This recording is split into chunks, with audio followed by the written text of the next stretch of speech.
résolu les systèmes A une fois T égale B par la méthode pivot de Gauss. On a utilisé aussi la factorisation LU. On a programmé en utilisant la fonction disponible sur MATLAB. Aussi, on a programmé avec la fonction disponible sur MATLAB au niveau de Cholesky. On a également programmé nous-mêmes sans passer par la fonction déjà implantée dans MATLAB. Et on a résolu le système. Donc ça, cette première partie a été terminée. Maintenant, la question en deuxième partie, on nous a demandé de montrer qu'en fait, si on utilise les deux méthodes déjà implantées sur le MATLAB, ça veut dire LU et Cholesky, on voit qu'en fait, le temps de calcul évolue façon linéaire avec n fois W. Alors, qu'est-ce que c'est n? N, c'est la taille de matrice que vous utilisez. Et W, c'est bandwidth, c'est la largeur de système que vous utilisez pour le calcul. Alors, qu'est-ce que c'est largeur? En fait, largeur, ça représente la largeur, l'endroit dans lequel, en fait, les valeurs ne sont non zéro. Donc, comment on peut obtenir ça sur MATLAB? On va regarder. La première chose, par exemple, si je peux avoir une matrice 2, par exemple, random, random, je dis 3, 3, et après, je dis W égale bandwidth do A. Alors, qu'est-ce que j'obtiens? J'obtiens do, donc ce que le logiciel me donne au niveau de bandwidth. Alors maintenant, si je fais une matrice random, par exemple, NN, d'accord, donc là, c'est le valeur de N que j'avais ici, c'est 5000, hein, vous voyez, donc c'est énorme. Alors, on doit attendre un peu, mais c'est trop. Donc, peut-être que je vais changer. Je dis n égale par exemple 50. OK. Et après, je vais aller sur random. OK. Et après, je vais demander bandwidth. Et là, il me donne 49. Donc là, vous avez une matrice qui est complète. Donc, matrice 50, 50 qui est complète. Le bandwidth qu'il est calculé, c'est 49. Maintenant, je prends une matrice diagonale, par exemple.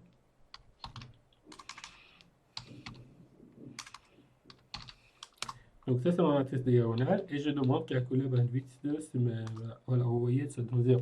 Hein. Donc ça, ce que vous voyez ici, c'est que MATLAB, il calcule. Alors l'idée, c'est calculer en fait le n fois nw, donc ce que je vous ai dit, et le temps pour ces deux méthodes-là. Pour cela, j'ai préparé un programme. Donc tout d'abord, vous commencez par clear, par agrandir. Donc vous commencez par clear A, CLC, CLF, close all. Et puis après, on donne la valeur L égale 1 mètre, en supposant que la température à gauche c'est 100 degrés centigrades, à droite c'est 200 degrés. Et après, on commence par un hold on et hold off qu'on voyait ici pour dessiner les courbes. L'idée c'est de garder toujours les courbes actives pendant le boucle qu'on va faire. Et puis après, on va ajouter les courbes dedans. Alors, qu'est-ce que je vais faire ici? Donc, je prépare un boucle. Alors, on va diminuer là. Donc, le boucle, en fait, il commence par ici. Il termine à la fin. L'idée de boucle, c'est qu'en fait, on commence à augmenter le nombre d'équations. Donc, je commence à 100 équations jusqu'à 5000 équations avec un pas de 100. Et puis après, on résout le système avec différentes méthodes. On mesure le temps et après, on décide. La première chose qu'on va faire, on a dit L, c'est le nombre de points. Donc, ce sera 100, 200, etc. jusqu'à 5000 avec un pas de 100. N, ce sera la taille de matrice qu'on doit résoudre. X, c'est définition dans l'espace. Et après, on utilise ma matrice Toeplitz, comme d'habitude, pour obtenir la matrice de A. Et après, on prépare le B. Alors, afin d'obtenir une matrice définie positivement, je multiplie tout vecteur de A, vecteur de B et matrice de A par moins 1. Parce que comme ça, on peut résoudre par la méthode Cholesky. Par la suite, on utilise la commande bandwidth de MATLAB, on va calculer W. Et NW égale N fois oméga. N fois W. Ok, par la suite, on va faire une méthode de Cholesky, une méthode de LU comme decomposition ou factorisation si vous voulez. Et donc, du coup, ce qu'on va faire ici, on va utiliser LU, on donne une matrice de A. Donc, on va avoir deux matrices qui sortent, L et U. Voilà. Et après, on utilise première étape L anti-slash B, on va obtenir le Y. Hein. Par la suite, on met Y ici, on met U anti-slash Y, on va calculer X. Le X, c'est ce qu'on cherche, c'est la température. On met ici et on va ajouter la température à gauche et à droite. Et on va concaténer en fait ces deux valeurs, les deux extrémités sur le vecteur. Et puis par la suite, on calcule, on mesure le temps du calcul. Donc ça, c'est la première partie. Alors, par la suite, ce que je fais, je vais supprimer L et U parce que ces variables-là, on le dit par la suite. Donc, j'ai supprimé ces variables sur le mémoire. Et j'arrive sur la méthode Cholesky, c'est la même chose. On dit Chol A, on dit LOR. On va prendre donc la partie qui est en bas, la matrice triangulaire en bas.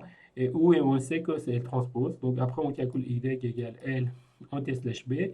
Par la suite, on fait la même chose qu'on a vu dans Cholesky. Cette fois-ci, par contre, à la place de U, on utilise L transposé. Et après, on résout le système. On obtient le X. Et après, par la suite, on ajoute le température. Par la suite, ce qu'on va faire, on va dessiner un W en fonction runtime pour les deux côtés. Je disais couleur noire pour le premier cours avec décomposition LU decomposition, factorisation de LU. Et par après, pour le deuxième, pour le modèle Cholesky, j'utilise la couleur bleue.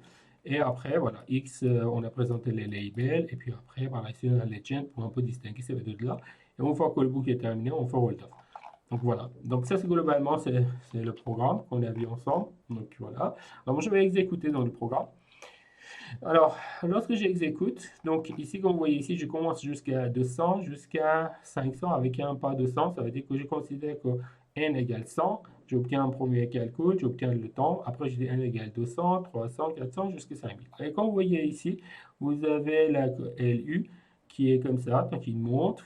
Et après aussi, le Cholesky aussi qui monte. Alors, ce qui est intéressant, c'est que la matrice LU, ils montrent très rapidement, hein, en façon linéaire. Le début, ils sont un peu, je dirais, ils ne montent pas en façon considérable, mais lorsqu'on augmente le système, donc on voit qu'on fait de façon linéaire, ça veut dire plus que vous augmentez le temps, la taille de votre matrice, le temps de calcul augmente de façon linéaire. Donc ça, c'est pas très intéressant, puisque si vous augmentez le système, donc l'ordinateur va prendre un en temps pour calculer. Tandis que la méthode de Cholesky que vous voyez ici, vu qu'on a utilisé la propriété définie positivement de matrice et qu'on a considéré U et c'est transposé DL, donc au niveau de calcul, il présente une relation linéaire, mais la pente qu'il présente ici, c'est nettement inférieur à LU. Donc on voit que la méthode Cholesky est beaucoup plus efficace au niveau calcul. Ça veut dire qu'il va utiliser moins de ressources pour obtenir le même résultat avec un temps beaucoup plus court par rapport à LU, comme vous voyez ici. Alors on peut essayer aussi d'augmenter le nombre ici. Alors moi je ne vais pas augmenter parce que de toute façon il va dépasser un peu la limite sur ma machine, mais on a toujours la possibilité de vérifier. Mais ce qui est intéressant ici, c'est voir cette relation linéaire et on voit qu'entre les deux méthodes, vous avez très rapidement distingué que la méthode Cholesky est le plus efficace par rapport à la méthode de décomposition LU, voilà, aux factorisations LU.